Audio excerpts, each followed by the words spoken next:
Pour ne rien manquer, abonnez-vous maintenant. Aujourd'hui, André Berkoff reçoit Georges Fenech, ancien magistrat et auteur de ce nouveau livre, L'ensauvagement de la France, la responsabilité des juges et des politiques. C'est aux éditions du Rocher et ça sort demain. Ça sort demain. Je voudrais dire à Georges Fenech, que je connais que depuis longtemps, que j'estime que jusqu'ici c'est son meilleur livre. C'est son meilleur livre parce que il a fait quelque chose. Et c'est le sous-titre de son ouvrage que je recommande parce que il est vraiment à lire. C'est le sous-titre de son ouvrage que je trouve qui apporte vraiment, et dans le contenu, la responsabilité des juges et des politiques dans l'ensauvagement de la France.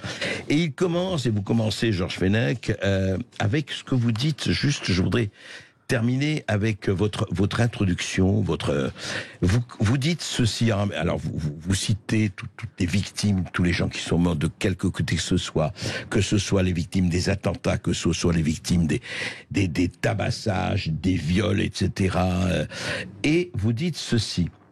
Je nous accuse, et vous dites le nous, d'avoir laissé prospérer dans les cités le ferment de la haine et de la sauvagerie par manque de courage et de lucidité.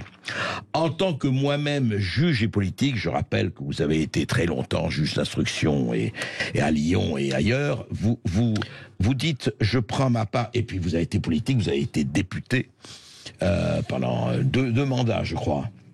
2 mandats et demi, oui. 2 mandats et demi. Je prends ma part de responsabilité pour n'avoir pas réussi à réveiller les torpeurs, ni suffisamment dénoncé les utopies des militants de l'abolition de la prison et des frontières, et de n'avoir pas débusqué les beaux esprits toujours prêts à excuser l'inexcusable. Je nous accuse, juges et politiques, au pluriel bien sûr, d'impuissance coupable et de non-assistance à France en danger. Donc vous n'y allez pas de main morte, c'est un vrai... Et justement, je trouve que c'est à la fois, je dirais pas courageux, à la fois civique. Vous avez fait votre métier, je dis au bon sens du terme, en disant je nous accuse. Vous dites pas voilà, vous avez été juge, vous avez été politique, et vous dites alors qu'est-ce que ça veut dire? Qu'est-ce qui s'est passé?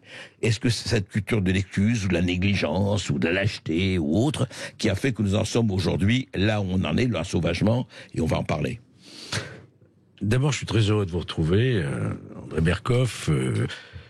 Vous avez suivi vous-même une partie de ma carrière, comme journaliste, comme ami aussi. Et donc, vous savez de quoi il en retourne. Vous savez de quoi il en retourne. C'est un livre, effectivement, qui est en réalité un témoignage. C'est pas un essai ordinaire, au sauvagement, les chiffres. Non, non, non. C'est ce que j'ai vécu, moi, en fait. Et je parle souvent, vous avez vu, à la première personne. Parfait. Qu'est-ce que j'ai vécu, qu'est-ce que j'ai vu à l'École nationale de magistrature? Quels sont les discours que j'ai entendus? Qu'est-ce que j'ai vécu, subi souvent aussi dans les juridictions, avec cette culpabilisation de sanctionner et ces préjudices de carrière, etc., pour ceux qui n'étaient pas dans le moule d'une certaine idéologie. Qu'est-ce que j'ai vu monter la chose au fil des années? Je l'ai vu depuis les années 80, date de prise de mes premières fonctions avec l'arrivée de la gauche au pouvoir. Vous étiez où à ce moment-là? Enfin, vous avez commencé où? Alors, j'ai commencé dans un petit parquet à Vienne, dans l'Isère, comme substitut, où j'ai appris le métier. Et ensuite, j'ai été juge d'instruction pendant 10 ans à Lyon, essentiellement. Après, avocat général aux assises. Mais je garde surtout cette période de l'instruction qui a été particulièrement... je dirais instructive de ce point de vue-là. Et puis j'ai vu aussi, une fois élu député, quelles étaient les craintes véritablement du personnel politique vis-à-vis de cette justice conquérante. Et ça, c'est ma thèse, elle m'est très personnelle. Non, mais il se trouve que j'ai cette particularité d'avoir fait les deux, la justice et le législatif. J'ai vu cette crainte non dite, mais palpable, de politique de très haut niveau. Je cite même Jacques Chirac dans ce livre, un déjeuner. Sarkozy aussi, et puis d'autres. Enfin. Sarkozy, c'est peut-être le seul qui a essayé de faire bouger. Et j'ai vu à quel point ça constituait un frein par rapport aux réformes qui auraient dû être nécessaires. La crainte d'une justice conquérante qui pouvait d'ailleurs à tout moment, tiens comme par hasard, demander des comptes à un tel, aller fouiller un petit peu. Donc il y avait cette crainte non dite, ce qui fait qu'il y a eu un blocage alors qu'il aurait fallu véritablement, d'une part, rappeler la justice à son statut, ce qui n'est toujours pas fait aujourd'hui, on y reviendra. Oui. Les juges sont là pour rendre la justice, pas pour faire de la politique. Ou alors on quitte sa robe et on se présente aux élections. Donc ils exercent un pouvoir suffisamment lourd et de responsabilité pour ne pas avoir à enfreindre la séparation des pouvoirs, parce que moi je maintiens, et je le maintiendrai, et je souhaite d'ailleurs qu'il y ait des débats en face pour y répondre, que nous avons affaire non pas à un syndicat professionnel comme les autres, mais à un syndicat politisé. Vous parlez du syndicat de la magistrature. Et je parle du syndicat de la magistrature, qui, encore une fois, a imposé, diffusé avec une habileté extraordinaire une idéologie qui a imprégné des générations de magistrats. On y reviendra. Depuis 1973, depuis 50 ans, quoi. Oui, avant l'arrivée, tout était prêt, en fait. Tout était prêt au moment des événements de 68. D'ailleurs, le syndicat de la magistrature se crée le 8 juin 1968. Et il recevra une légitimité par une décision du Conseil d'État, parce qu'avant, il n'y avait pas de syndicat, il y avait des associations, par le fameux arrêt Obrégo, enfin, qui est connu chez nous. Et donc, à partir de là, va se mettre en place une idéologie qui va déjà infiltrer l'école de la magistrature. Et quand la gauche et Robert Badinter arrivent au pouvoir, ils vont prendre les manettes et redéfinir ce qu'est la prison, la délinquance, à leurs yeux. Alors, Georges Fenech, justement, en quelques mots, on peut en parler pendant des heures, mais qu'est-ce que c'est que selon vous, l'idéologie du syndicat de la magistrature? C'est-à-dire, comment doit être exercée la justice? Vous rappelez le fameux discours d'Oswald Baudot, le fondateur, l'un des fondateurs du syndicat de la magistrature, mais en quelques mots, il s'agit de quoi? De dire, oui, la justice, mais attention, l'oppresseur n'est pas l'opprimé, classe, etc., etc. C'est quoi? Oui, vous avez cité la harangue très connue chez nous, la magistrature, d'Oswald Baudot, paix à son âme. En 1973, il s'adressait à des jeunes auditeurs de justice qui allaient prendre leur fonction de magistrat après l'école, et il leur a fait un sermon que j'ai voulu le reprendre intégralement dans le livre, parce que il dit tout de ce qui se passe aujourd'hui en réalité. Et dans ce fameux sermon qu'on pourrait intituler le « Soyez partiaux », le juge Oswald Baudot explique que la justice ne peut pas être impartiale, qu'elle doit choisir son camp. D'accord. Et vous? Donc c'est le fameux « Soyez partiaux ». Et il termine tout en... Il le dit, soyez partiaux. Bien sûr, soyez partiaux. Soyez les défenseurs naturels de l'enfant contre le père. Soyez les défenseurs naturels de la femme contre le mari, du salarié contre l'employeur, de l'assuré contre la compagnie d'assurance, etc. Jusqu'en terminant, soyez les défenseurs naturels du voleur contre la police, ça vous dit rien ça? Et enfin, soyez les défenseurs naturels du plaideur contre la justice. On avait un programme de déstructuration de l'institution judiciaire, à commencer par ces symboles, c'est-à-dire la prison. Il faut supprimer la prison. Pourquoi? Vous pouvez me dire, mais qu'est-ce qui se passe dans la tête de ces juges? Comment se fait-il qu'ils aient ce raisonnement? En fait, tout a été élaboré dans une doctrine, mais solide, par des gens brillants intellectuellement. C'est la fameuse doctrine chez nous de la défense sociale nouvelle. Autrement dit, le criminel n'est pas vraiment responsable de ses crimes. Il est d'abord lui-même la première... L'environnement, la culture de l'excuse. Il est la première victime des discriminations sociales, ethniques, etc. Et donc, finalement, les émeutes dans les banlieues, ça n'est qu'une expression moderne de la lutte des classes. Ça continue à faire fleuresse aujourd'hui, cette thèse. Alors, on va me dire, mais monsieur, vous parlez des années 73, 80, mais attendez, le mur des cons, c'est quoi? En 2013, quand vous avez, dans le local syndical de ce syndicat, épinglé notamment 2 pères de famille dont les filles ont été violées et assassinées, notamment par Guy Georges, au prétexte qu'ils avaient créé une association pour aider à la lutte contre les tueurs en série. Comment c'est possible, ça? Et si vous reprenez les dernières revues, maintenant ça s'appelle Délibéré, on remet au goût du jour toujours cette fameuse harangue qui reste un marqueur pour des générations de magistrats qui disent, mais au fond, la vraie lutte, elle n'est pas là, elle n'est pas contre la délinquance. Elle est ailleurs. Et aujourd'hui, vous savez quoi? 40 ans plus tard, explosion de la délinquance, sentiment d'impunité, trafic de drogue qui explose puisqu'il n'y a pas de véritable sanction, une immigration totalement incontrôlée parce que il se débrouille toujours pour libérer tous les immigrés clandestins arrêtés. On l'a vu avec l'affaire de l'Océan Viking. Oui, Et ce qui s'est passé, il y avait 230 et quelques migrants. On demande aux juges des prolongations de rétention et parce qu'il manque une virgule, on les a tous remis dehors pratiquement. Oui, le vice de forme, le fameux vice de forme. Oui. Voilà. Donc le politique peut faire ce qu'il veut maintenant. Il peut voter toutes les lois, la prochaine sur l'immigration. Dans la mesure où elles ne sont pas appliquées par idéologie, eh bien, on aura ce genre de dérive. On va continuer à en parler. Les juges, d'ailleurs, on va parler de qui juge les juges. Il y a une vraie question. Les politiques, effectivement, on va en parler. C'est très intéressant et on en parlera avec vous après une petite pause. Et on continue de parler de ces applications de loi avec Georges Fenech, qui est notre invité aujourd'hui dans le face-à-face. Et puis avec vous aussi, au 0826 300 300. Vous nous appelez si vous avez une question, une remarque, un numéro 0826 300 300. À tout de suite sur Sud Radio. Légendaires, conquérants, phénoménaux. Les All Blacks défient la France pour la quête ultime. France, Nouvelle-Zélande, le match incontournable. Le 8 septembre sur Sud Radio, la radio de la Coupe du Monde de rugby. Maman! Papa! Vous serez toujours là pour lui. La MAE aussi. Alors choisissez dès maintenant le spécialiste de l'assurance scolaire. Tout comme vous, la MAE protège votre enfant en cas d'accident, qu'il soit victime ou responsable. Adhésion immédiate sur mae.fr. MAE, mon premier assureur. Détail des garanties sur mae.fr. Il était une fois une jeune femme appelée Blanche-Neige qui voulait croquer de bonnes pommes. Une fée lui souffla alors « Va chez Aldi, ils ont des pommes Origine France à 3,29 € le sachet de 3 kilos. » Elle fit bien l'écouter car ces pommes à petit prix avaient un goût mortel. Aldi, place aux nouveaux consommateurs. En ce moment chez Aldi, variété Gala, 1,10 € le kilo, offre valable jusqu'au samedi 9 septembre, info sur aldi.fr.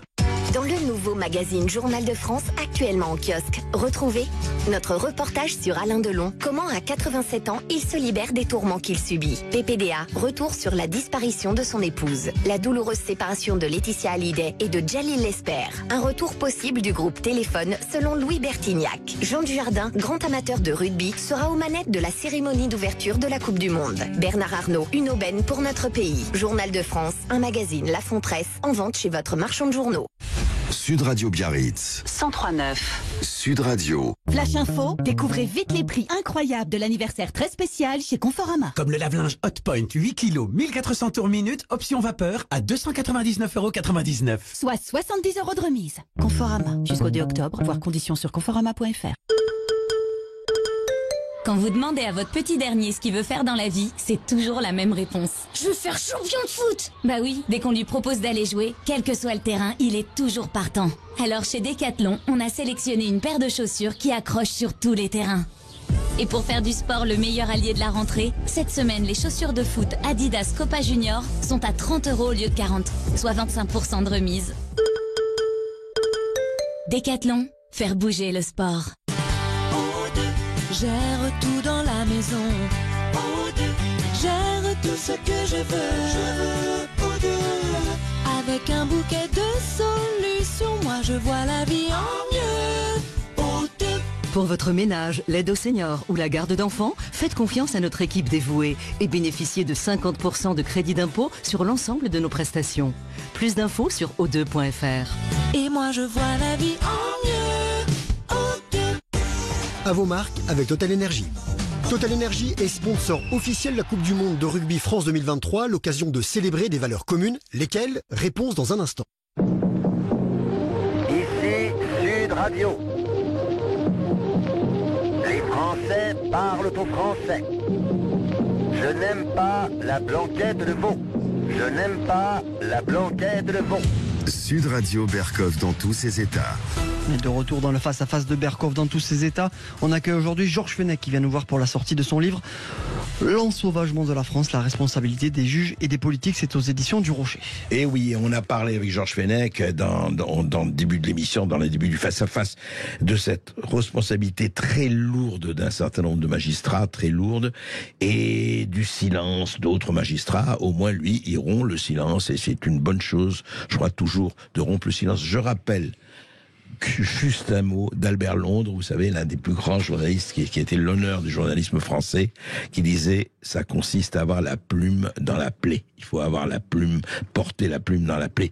Alors on a parlé des magistrats, on va en reparler aussi, Georges Fenech, mais vous avez aussi été politique, vous avez été député de Givors, notamment, enfin de la circonscription.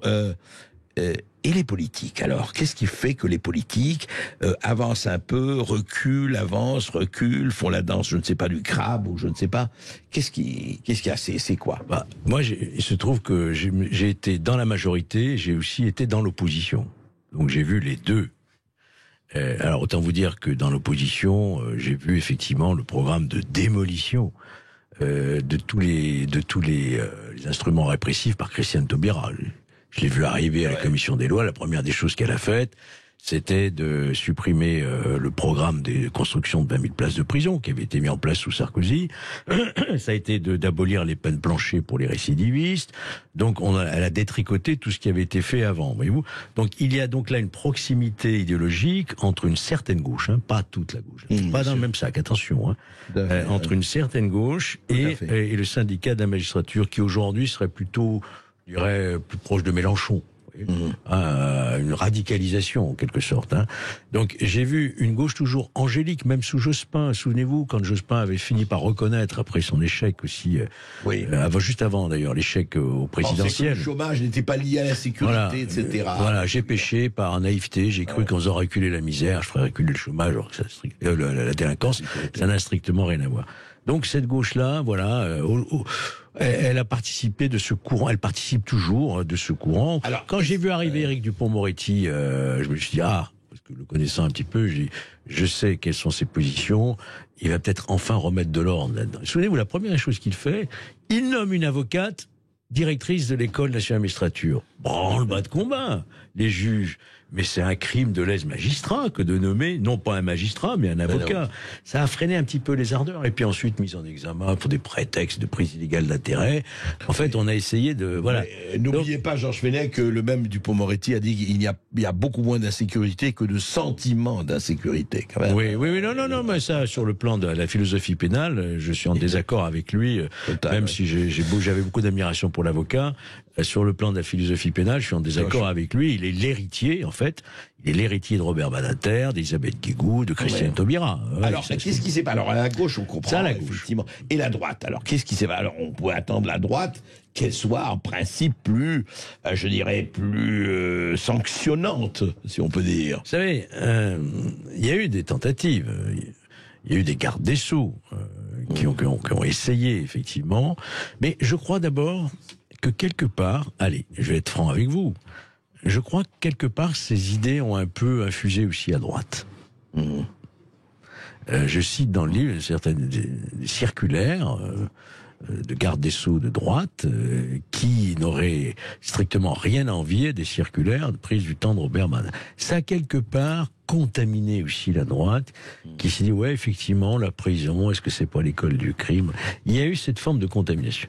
Pour ceux qui ont quand même gardé, je dirais, les pieds sur terre, en disant, non, la délinquance, il faut la combattre, il faut véritablement la combattre, quelque part, ils en ont été empêchés. Empêchés, et ça, c'est encore une fois ma thèse personnelle, par la crainte de ces juges. Attendez, juste un mot quand même. C'est pas pour attaquer ou défendre, mais quand Sarkozy parle du Karcher, en disant vous en avez marre de la racaille, rappelez-vous au moment de sélection, je vous en débarrassez, etc. Lui comme d'autres, puis le fameux Karcher, on a l'impression que même lui qui avait une volonté, je ne dis pas, mais à un moment donné, est-ce que c'est alors la crainte des juges, c'est les terrifiants pépins de la réalité, ou c'est, je reviens à ça, en disant oui mais quand même, parce que c'est pas leur électorat. Qu'est-ce que la droite, je ne dis pas que c'est bien ou pas bien, encore une fois, qu'est-ce qu'elle avait à perdre dans cette histoire? Tout. Pour un politique, vous savez, il est soucieux de son image. Or, quand vous avez, comme vous dites, une doxa qui est partagée par un syndicat omniprésent, très influent, et par la grande presse bien pensante, le politique, il hésite quand même à se démarquer. Donc, un frein, et puis au bout du compte, au bout du compte, qui a le dernier mot? C'est le juge. Que dit la police? Le problème de la police, c'est la justice. J'interpelle, etc. On me les relâche. Qu'est-ce que vous voulez que je fasse de plus? Donc, alors, ce qu'il aurait fallu, la mère des réformes, le rêve, c'est un rêve un peu utopique de ma part, ce serait d'extirper ce poison de la politisation de la justice, faire en sorte que les juges jugent sans a priori, sans le fameux soyez partiaux. Mais en principe, comment faire? c'est ça, la justice. Et ça, il y a des politiques qui m'ont appelé en me disant, et de premier plan, toi, tu devrais quand même, t'es bien placé, demande la dissolution du syndicat administratif. Faut pas rêver. Faut pas demander la dissolution d'un syndicat. Par contre, vous avez vu dans ce livre, je demande carrément une commission d'enquête pour analyser ce phénomène d'atteinte à la séparation des pouvoirs. Oui, vous finissez votre livre là-dessus. Ben oui. Je vais juste... Attendez, je vais simplement, mon cher André, est-ce qu'il est normal qu'un syndicat de la magistrature appelle à faire battre un candidat à la présidence de la République? Est-ce que c'est son rôle? Est-ce qu'il est normal... l'a fait officiellement. Oui, publiquement, le syndicat administratif a appelé à faire battre Sarkozy. Et ensuite, une fois qu'il a été battu, a fait des communiqués pour dire à quel point il se réjouissait de cela. Est-ce qu'il est normal que des juges se mobilisent pour faire libérer tous les migrants de l'océan de Viking? Est-ce qu'il est... Au micro. Est-ce qu'il est normal que sur un mur des cons, comme je disais, on épingle des victimes? Est-ce qu'il est normal qu'un syndicat de magistrats, au moment des émeutes, le garde des Sceaux, Éric Dupond-Moretti, diffuse une circulaire pour demander de la fermeté, de la rapidité, que le lendemain, ce même syndicat diffuse une contre-circulaire à tous les procureurs et tous les juges. Attention, ne faites pas ce qu'on vous demande de faire à la chancellerie. Au contraire, etc., etc. Qui fait la politique dans ce pays finalement? Qui fait la politique pénale? C'est le législateur ou le juge? Mais j'ai tendance à vous dire c'est le juge, parce que il fait de la loi. Tant qu'on n'aura pas tiré des conséquences, tant qu'on n'aura pas le courage, allez, allons jusqu'au bout de l'idée, en violation de votre statut de magistrat, vous ne devez pas exprimer des opinions politiques. Tant qu'on n'aura pas pris des sanctions pour rappeler au statut, on aura toujours ce phénomène. Voilà. Oui, c'est ce que vous dites d'ailleurs, proposition pour en finir avec la politisation au syndicat de la justice, création d'une commission d'enquête parlementaire aux fins de rechercher les influences à caractère politique au sein de la magistrature et proposer toute réforme nécessaire pour lutter contre les atteintes à la séparation des pouvoirs et garantir l'indépendance et la neutralité de la justice. Oui, mais vous voyez, vous-même, vous êtes un peu en contradiction, Georges Fenech, parce que la commission d'enquête parlementaire, oui. Où est le Parlement? Puisque vous dites vous-même, c'est le législateur qui a démissionné. C'est le législateur qui a le pouvoir de dire au juge, attendez, vous allez un tout petit peu corriger cette trajectoire, et qui ne le fait pas. Est-ce que le dernier mot ne revient-il pas au législateur dans une démocratie où Montesquieu avait encore un sens? Le premier responsable, c'est le politique, puisqu'il a le pouvoir. Il a le pouvoir issu de l'élection et du suffrage universel. S'il se couche devant un autre pouvoir judiciaire, qui, entre parenthèses, n'est pas un pouvoir, mais une autorité judiciaire, eh bien, il renonce à ses engagements vis-à-vis de ses électeurs. Vous vous étonnez qu'ensuite, il y ait d'autres partis plus extrêmes, dirons-nous, qui prospèrent, en disant, mais attendez, qu'est-ce que vous avez fait? Où il est, le Karcher? Quelles sont les réformes? Où sont les places de prison? Et la délinquance des mineurs? Et ceci, qu'avez-vous fait? Et je crois qu'au fond, les politiques ont eu peur des réactions des magistrats aussi.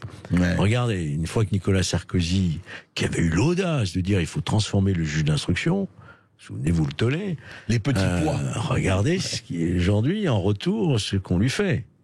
Donc, je crois que c'est pas pour prendre sa défense, mais je constate que c'est l'un des rares, effectivement, à avoir eu l'audace de remettre en cause ce pouvoir judiciaire autonome qui ne répond plus qu'à lui-même, qui se nomme, qui se promeut, qui se sanctionne lui-même. Il n'y a plus de contre-pouvoir, en fait. Eh ben voilà, il y a plus. Est-ce qu'il n'y a plus de contre-pouvoir? On va continuer à en parler avec Georges Fenech. Et après nos auditeurs, après cette pause. On continue de parler d'autorité judiciaire et de contre-pouvoir avec Georges Fenech, qui est notre invité aujourd'hui dans le face-à-face. Et puis, avec vous aussi, au 0826 300 300, vous nous appelez, vous avez une question ou une remarque, 0826 300 300. À tout de suite sur Sud Radio. Sud Radio Berkoff dans tous ses états, midi 14h. André Berkoff.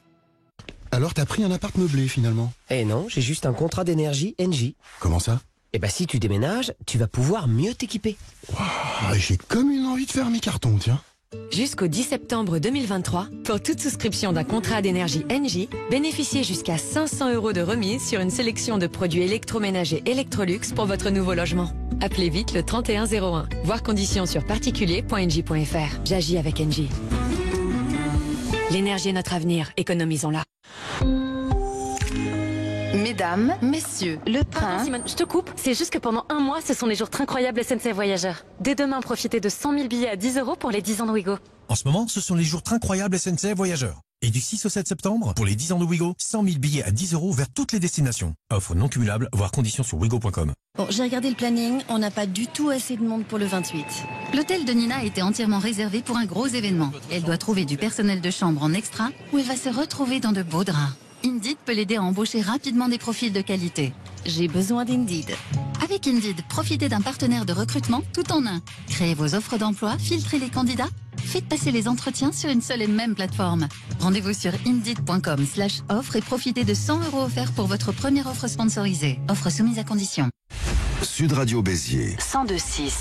Sud Radio. Chez Boursorama Banque, vous économisez en moyenne 114 paquets de pâtes en frais bancaires par an. Vous pourriez donc survivre à 114 lendemains de soirée, ou faire 114 colis à 114 mamans, elles vont adorer, ou juste avoir 114 fois la flemme de faire à manger. Boursorama Banque fait économiser en moyenne 212 € de frais bancaires à ses clients, soit 114 paquets de pâtes par an. Et en ce moment, c'est pas rien. Boursorama Banque, la banque qu'on a envie de recommander. Estimation du prix moyen d'un paquet de pâtes de 1,86 € calculé selon la moyenne des prix observés au 27 juillet à Angers dans 3 enseignes de grande consommation. En moyenne, Boursorama Banque fait économiser 212 € à ses clients. Voir détails sur boursorama-banque.com. Leclerc, bonjour. Les enfants, vous ne bougez pas. Oui, pardon. Vous faites bien des promotions sur les lessives? Tout à fait. Du 5 au 16 septembre. Merci. Ok les enfants, c'est bon. Vous pouvez aller vous rouler dans l'herbe. Non, doucement. Du 5 au 16 septembre, pendant l'opération des super pouvoirs d'achat, la boîte de capsules d'Ariel Pods 24 lavages avec 40% de réduction est à 8,69 €. Tout ce qui compte pour vous existe à prix Leclerc. Voir modalité, magasin et drive participants sur www.e.leclerc. Produits dangereux, respectez les précautions d'emploi. Bonjour, petite question sur vos chaussures de running. Faut aller sur internet, il y a tout qui est indiqué. Et puisque je suis là, vous pourriez quand même me renseigner. C'est dingue d'être systématiquement renvoyé sur internet. Et oh, on n'est pas chez Sport 2000 ici. Conseil d'experts, venez chez Sport 2000. Jusqu'au 1er octobre, les chaussures de running ASICS Gel Content 8, hommes ou femmes, sont à 49,99 € au lieu de 75. Sport 2000. Ça match. Conditions liste des magasins participants sur sport2000.fr. Ici Sud Radio. Les Français parlent au français. Les carottes sont cuites. Les carottes sont cuites. Sud Radio Berkov dans tous ses états. Retour dans Berkov dans tous ses états avec aujourd'hui Georges Fenech qui est notre invité, qui est auteur de ce livre L'ensauvagement de la France, la responsabilité des juges et des politiques, et c'est aux éditions du Rocher. Effectivement, on pourrait en parler très longuement. Vous voyez, par exemple, vous avez vu ça, vous savez, cette personne qui était initiée aux arts martiaux, 3 cambrioleurs viennent chez lui le cambrioler. Il réussit à mettre 2 en fuite, il garde le 3e en attendant la police. Et lui a été mis en examen pour séquestration de son cambrioleur. Ça correspond à ce que vous avez dit. Mais je voudrais, Georges Fenech, qu'on revient à cet ensauvagement de la France. Parce que on dit oui, mais on est loin, mais ça n'arrive qu'aux autres. Mais vous donnez des chiffres, vous donnez des chiffres dans votre livre, au début de votre livre. Je vais les citer, pas tous, mais quand même, entre 1988 et 2023, pas beaucoup, c'est quelques... Bon, le nombre d'agressions a explosé, passant de 40 000 à 300 000, sur une progression de 750%. 44 000 attaques à l'arme blanche ont lieu chaque année, ça c'est la France en 2023, vous entendez ? Il fait 130 par jour, à peu près. Et voilà, 120 attaques au couteau par jour. 122 000 agressions sont commises par an dans les transports. 330 par jour. Entre 2009 et 2018, nous sommes passés de 1767 tentatives d'homicide et coups mortels à 3168, soit une augmentation de plus de 79%. Les centaines de bandes rivales, les territoires perdus de la République, on parle des zones de non-droit, mort violente, pour la seule année 2020. ont recensé 350 affrontements entre bandes, 3 morts, 280 blessés. Les chiffres officiels de la délinquance sont tous en hausse, hein, c'est les données du service statistique sécurité intérieure, données officielles. Homicide plus 8%, violence intrafamiliale plus 17% en 2022, hein. Agression sexuelle plus 11%, agression violente plus 14%, 1500 élus agressés en 2022, soit plus 15%, escroquerie plus 8%, cambriolage plus 11%, vol de véhicules plus 9%. Alors quoi, c'est parti, c'est la machine infernale. C'est l'explosion de la délinquance en général, mais surtout, ce qui est encore plus choquant, c'est l'explosion de la violence.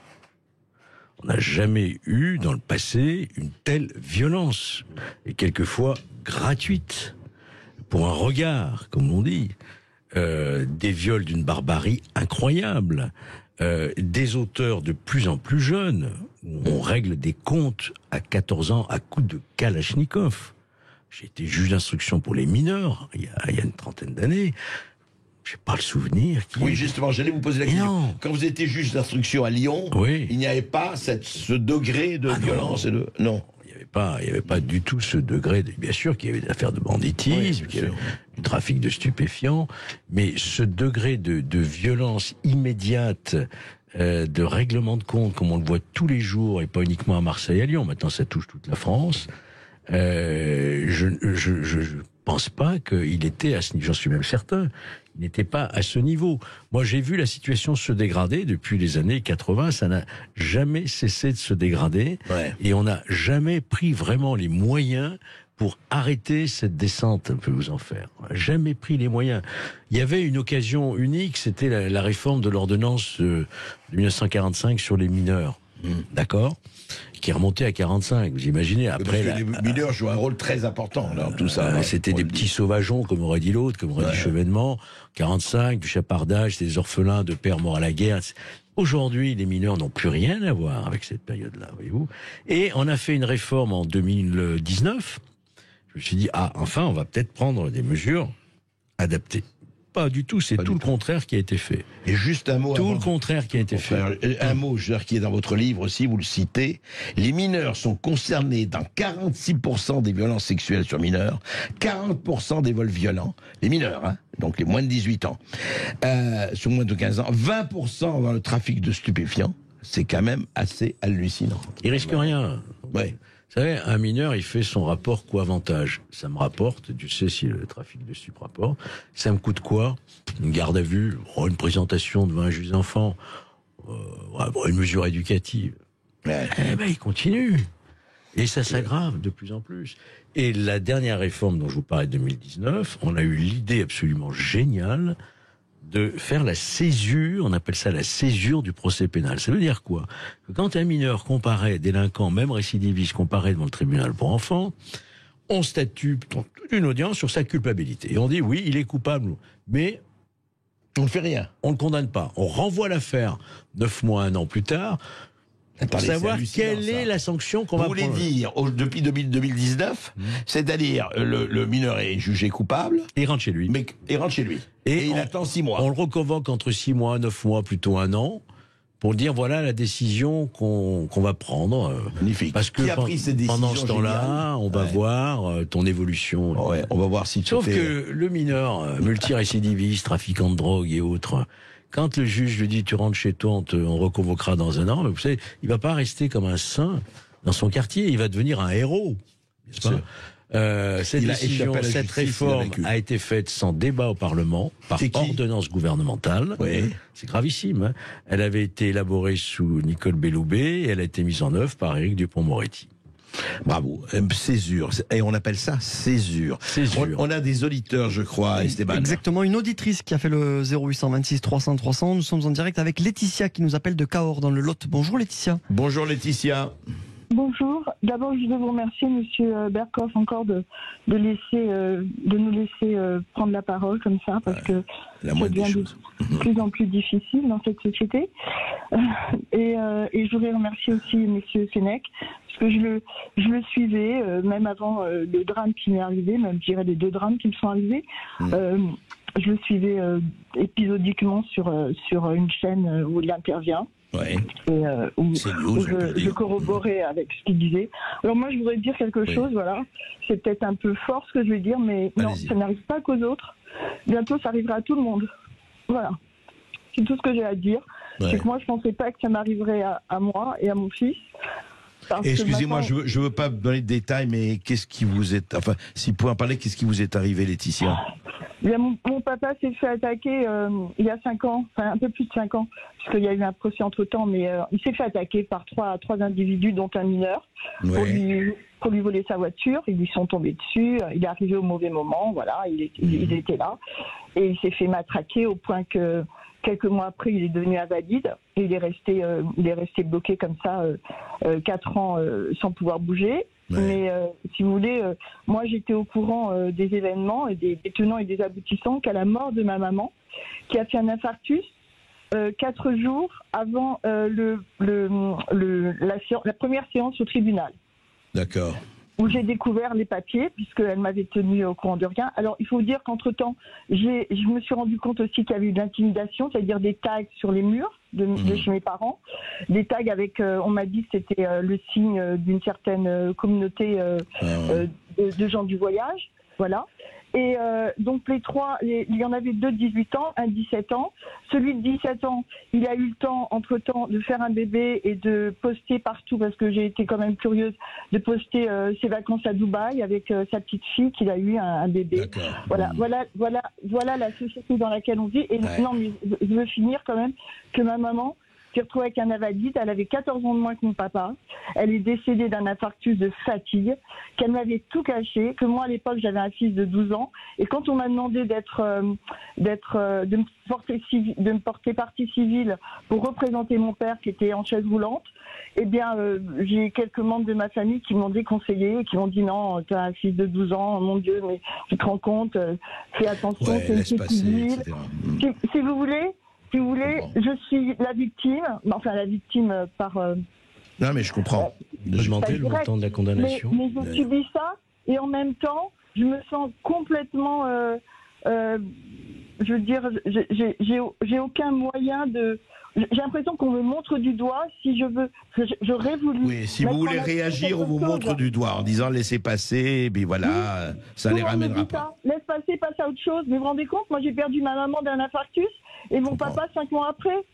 Et je suis maintenant avec mon fils, heureusement qu'il est bien élevé, bien éduqué, parce que j'étais tout le temps... Attendez, hein, il y en a un des 3, c'est pas un gamin des cités, hein.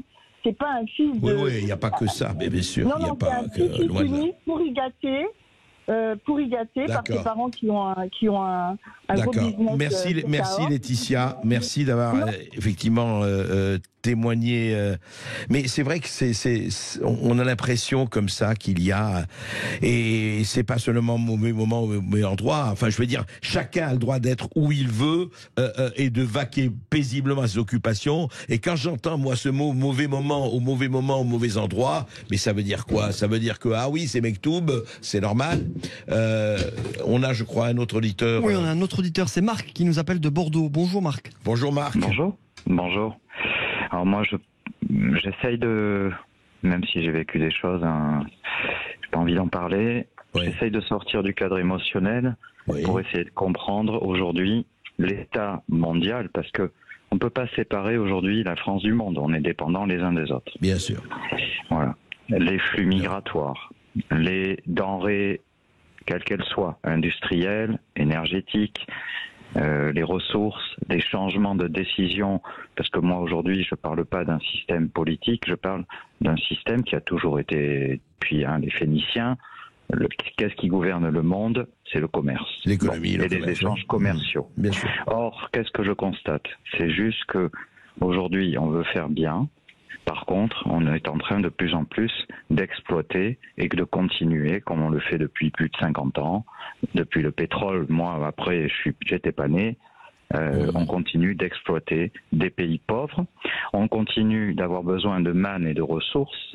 Et après, on favorise quelque part, d'un point de vue... Moi, je pense qu'il faut repenser tout le système économique de loi mondiale. Parce que quand on me parle d'écologie, je sais pertinemment qu'aujourd'hui, on n'arrive pas trouver une énergie qui serait durable, sauf peut-être une énergie comme des centrales nucléaires de niveau 4 qui exploiteraient de l'uranium, bon, peu importe. Non, mais la violence, le sujet, je reviens dessus. La violence, moi, je trouve que ma grand-mère a vécu avec des ouvriers, des gens qui étaient pauvres. Ok. Mais à cette époque-là, on ne favorisait pas autant le besoin. Alors, il y avait peut-être, on sortait juste de la Deuxième Guerre mondiale. Donc, au final, les gens avaient été un petit peu... Oui, mais attendez, on va pas refaire l'histoire de 50 ans. On va pas refaire l'histoire, sauf que l'histoire est en train de se répéter. Oui, c'est-à-dire qu'aujourd'hui, le fossé des gens qui travaillent comme moi, comme aides-soignants, qui gagnent notre vie comme nous pouvons, ou nous va nous imposer dans pas longtemps des voitures électriques, avec des mines à ciel ouvert au Chili, au Congo, avec des gens qui crèvent, dont on n'a rien à faire. Mais ça, par contre, on appelle ça l'écologie. Et on détruit aussi en Guyane la forêt amazonienne. Marc, excusez-moi, mais c'est un autre sujet. C'est un autre sujet. Vous êtes parti. Non, parce que vous êtes parti sur les voitures électriques. C'est pas le problème des voitures électriques. Excusez-moi. On reparlera de ça. Mais là, vous êtes parti complètement dans quelque chose qui n'a. On peut pas tout mélanger comme ça. Pardon. On reviendra avec vous, mais on a, je crois, Bruno. Non, on va prendre Bruno dans un instant après la publicité. Et puis on reste avec Georges Fenech et Bruno 0826 300 300. Sud Radio Berkov dans tous ses états. Appelez maintenant pour réagir 0826 300 300.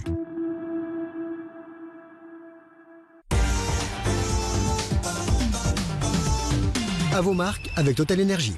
Damien Rebourg, bonjour. Bonjour. Vous êtes directeur de la communication de Total Énergie, sponsor officiel de la Coupe du Monde de rugby France 2023 qui démarre dans quelques jours. Alors pourquoi cet engagement ? Total Énergie, c'est une marque du quotidien. Tous les jours, on est là, aux côtés des Français. Il est donc naturel qu'on soit là aujourd'hui, aux côtés de ce grand événement sportif, populaire et festif. Et pour vous, le rugby, c'est plus qu'un sport. Total Énergie et le rugby, c'est d'abord une grande histoire, une longue histoire, puisque ça fait 35 ans qu'on est partenaire du club de Pau, de la section paloise. C'est un sport avec lequel on partage un certain nombre de valeurs, comme le respect, la solidarité et le goût de la performance. Et la Coupe du Monde, c'est aussi une belle occasion pour vous, j'imagine. C'est une formidable opportunité. Une formidable opportunité pour donner plus de visibilité aux hommes et aux femmes de Total Énergie qui transforment aujourd'hui la compagnie et qui sont pleinement engagés, un peu comme un pack dans la transition énergétique. Merci Damien Rebourg et bonne Coupe du Monde de rugby.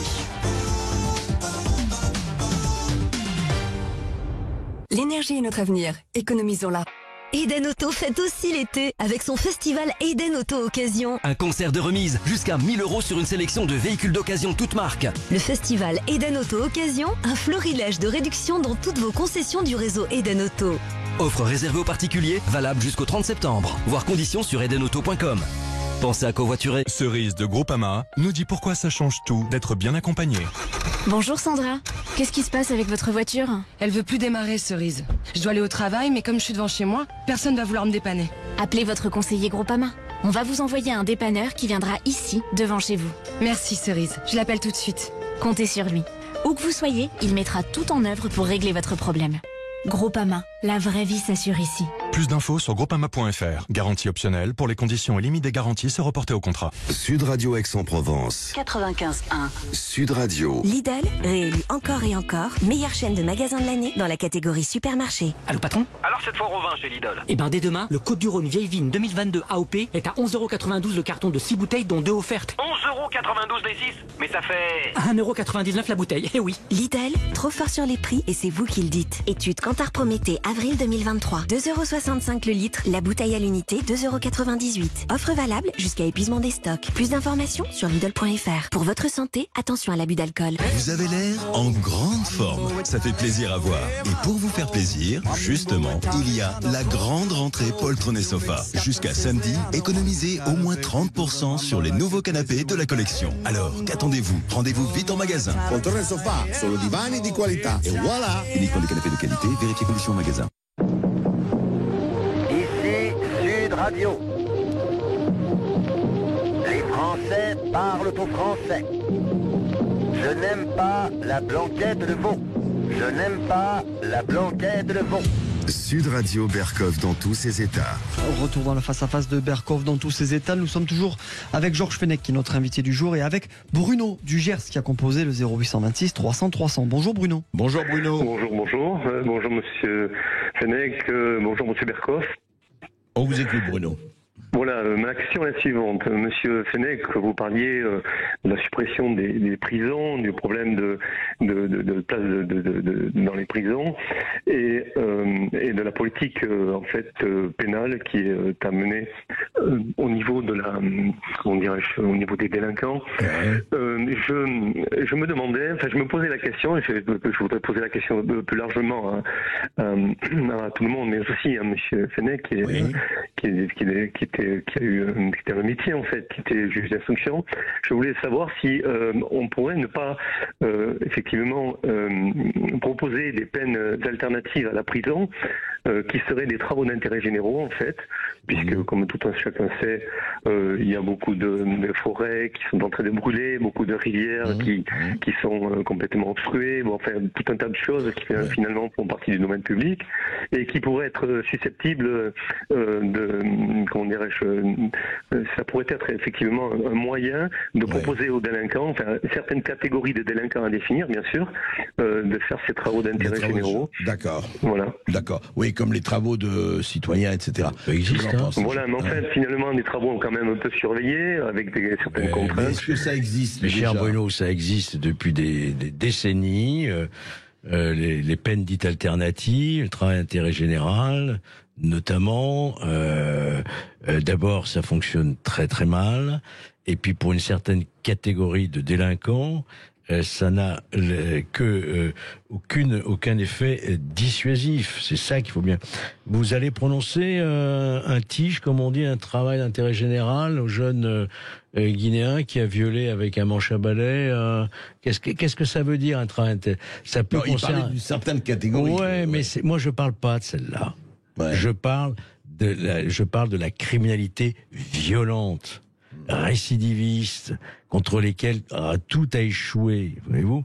Qu'il y ait des peines alternatives, bien sûr, c'est nécessaire, mais quand il y a des faits graves, il faut sanctionner. Vous n'avez pas d'autre alternative que la privation de liberté si vous voulez l'empêcher de continuer de nuire. C'est ça que je suis en train de vous dire. Et quand dans les quartiers où on fait du trafic de drogue, où on s'entretue à la Kalachnikov, on entend parler de travail d'intérêt général, ça les fait doucement rire, vous comprenez? Ouais. On a merci Marc. On a Chantal, je crois. On a Chantal qui nous appelle de Bastia. Bonjour Chantal. Oui, bonjour André, bonjour à Monsieur Fenech. Voilà. Alors, moi je pense que les sanctions, c'est pas qu'aux délinquants qu'il faut les mettre, c'est aux juges. Les juges doivent rendre des comptes. Ils ont une responsabilité. Moi, je suis fonctionnaire, je crois qu'eux aussi, me semble-t-il. Hein. Donc, à un moment donné, quand il y a des gens qui se retrouvent dans la nature, eh ben le juge, il ne doit pas se retrouver devant une commission d'enquête parlementaire. Les députés, excusez-moi, ils servent à rien. Hein, il n'y a qu'à voir les commissions d'enquête qui se fait aux États-Unis, ça n'a strictement rien à voir. Ils sont bien gentils en France. Donc, à un moment donné, les juges, ils doivent se retrouver devant un jury citoyen, tirés au sort, ils doivent rendre des comptes et avoir des sanctions, que ce soit financières, pourquoi pas payer une amende, pourquoi pas être suspendu pendant 3 mois sans salaire, après tout, nous soignants, on l'a bien eu, ça a dérangé personne, à un moment donné, et les psychiatres pareil, parce que les psychiatres, tout le monde est fou hein, quand on arrive devant le juge, donc à un moment donné, il faut que chacun prenne ses responsabilités, et s'il faut rouvrir le bagne, eh bien ils iront casser des cailloux.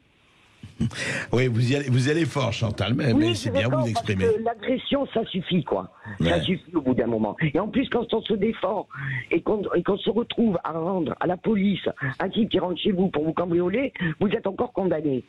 Certes. Georges Fenech, qui juge les juges en fait? Les juges. Qui juge? Les juges. Les juges se jugent. Il n'y a pas de responsabilité, quoi. Enfin, franchement, professionnel, je parle. Nous savons que c'est un sujet très sérieux. Hein. Ouais. On peut pas dire qu'il y a une responsabilité professionnelle aujourd'hui des magistrats. Il y a une responsabilité s'il enfreint, je dirais, l'obligation de bien se comporter en société ou des comportements. Mais sur l'acte de juger même, on vous dit, mais vous n'avez qu'à faire appel. Donc attention, les médecins, quand ils commettent une erreur, ils doivent rendre compte. Les élus, et notamment les maires, quand il y a un panier de basket, accident, ils se retrouvent devant un tribunal correctionnel. Toutes les professions ont une responsabilité aujourd'hui, à l'exception, effectivement, de la magistrature qui a un réflexe immédiat de protection quand on leur parle de responsabilité. On l'a essayé de le faire après la commission d'enquête d'Outreau. Évidemment, d'ailleurs, Burgot a continué sa carrière, le juge Burgot, tout à fait normalement. Hein. Tout à fait. Mais ça a été retoqué immédiatement. On ne veut pas de responsabilité sous prétexte que ce serait une atteinte à l'indépendance. Et moi, je dis, l'indépendance dans cette histoire, c'est le cache-sexe de l'irresponsabilité. Tant que les juges ne seront pas responsables personnellement de leurs décisions, avec évidemment des critères qui permettent d'exercer notre métier de magistrat, bien entendu, eh bien vous aurez des libérations anticipées, sans véritablement contrôle socio. Vous comprenez? Donc je crois que c'est la clé. Grave. Et d'ailleurs, ce que voulait faire aussi Nicolas Sarkozy, mais il en a aussi été empêché. Il y a une telle bronca de la magistrature, on a reculé. Écoutez, en tout cas, à suivre. Je crois qu'on a, je sais pas si c'est pour Chantal, en tout cas, mais il y a une récompense de rugby. Oui, à l'occasion de la Coupe du Monde de rugby, cette semaine, Sud Radio vous offre un ballon officiel Gilbert avec le logo Sud Radio. Donc ça va être pour vous, Chantal. Vous pourrez passer Chantal, vous le donnerez à des amateurs de rugby. Je sais pas si vous êtes, vous, amatrice de rugby, Chantal, mais voilà. Merci beaucoup. Merci à vous, Chantal. Et on est avec Marc en direct qui a composé le 0826 300 300 qui nous appelle de Béziers. Bonjour Marc. Oui, bonjour. Bonjour Monsieur Bercoff, bonjour Monsieur Fenech. Bonjour Marc. C'est dommage, étant de Béziers, j'aurais été très intéressé par ce que vous avez fait gagner. C'est vrai. Mais la prochaine, je vous assure, on va vous envoyer un ballon. Hein. On va vous débrouiller, vous envoyer un ballon, pas de problème. Je vous remercie. Alors simplement, je voulais rebondir justement sur ce qu'a déjà évoqué Chantal. Vous savez, la responsabilité du juge et ce que disait Monsieur Fenech sur le fait. On a même dans une émission antérieure, une de vos émissions antérieures, parlé justement du choix des juges étroitement liés à la politique, notamment qui se pratique aux États-Unis. Mais les juges sont élus là-bas. Sont élus. Voilà, exactement. Et alors sans aller jusque-là, également dans une de vos émissions précédentes, il avait été évoqué le problème des procureurs, parce que les procureurs maintenant sont considérés comme des juges, alors que normalement ce ne sont pas des magistrats. Et justement, Monsieur Fenech disait qu'on ne pourrait jamais attaquer le syndicat des magistrats, mais pour autant, moi je m'étonne tout le temps que lorsqu'il y a des événements, comment se fait-il que les politiques, le ministre de l'Intérieur, le Premier ministre, même le Président, disent que ils vont être beaucoup plus sévères sur les décisions, alors qu'ils n'ont aucun levier, puisque on a appris que les procureurs faisaient ce qu'ils voulaient, alors que c'est le seul levier que détient le pouvoir justement pour mener sa politique de sécurité intérieure. Bonne question, Georges Fenech. Les procureurs, justement, on n'a pas parlé des procureurs. Est-ce que ce sont eux qui détiennent le pouvoir, puisqu'ils sont dépendants plutôt du gouvernement, enfin du gouvernement, du ministère de la Justice? Le politique, c'est déposséder peu à peu de ce pouvoir-là, de la politique pénale. Effectivement, c'était sous Madame Taubira, on a supprimé les instructions individuelles du garde des Sceaux au procureur. C'était sous Madame Taubira. Le procureur de la République, aujourd'hui, il ne reçoit plus d'instructions individuelles sur un dossier. Donc, il a une totale indépendance déjà. Donc, c'est bien ça qu'il faut voir. Et il n'y a pas d'autorité, par exemple, à la Cour de cassation, qui pourrait harmoniser, d'ailleurs, l'application de la loi. Donc, petit à petit, le pouvoir politique s'est défaussé. Mais ça, c'est vrai pour... On assiste aujourd'hui à une judiciarisation de la société. C'est vrai pour le juge constitutionnel, pour le juge du Conseil d'État, pour le juge de la CNIL, pour le juge de l'ARCOM. Petit à petit, il y a eu un démembrement de ce qui était l'essence même du politique en termes de liberté, de respect des libertés, au profit d'instances où on nomme des gens qui n'ont pas de responsabilité devant le pays.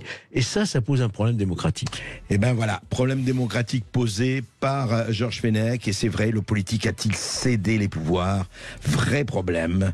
On en continuera à en parler. Merci Georges Fenech. Et merci Georges Fenech d'avoir été avec nous. Je rappelle ce livre, La responsabilité des juges et des politiques, l'ensauvagement de la France, c'est aux éditions du Rocher et ça sort demain à librairie. Merci beaucoup d'avoir été avec nous. Tout de suite, vous avez rendez-vous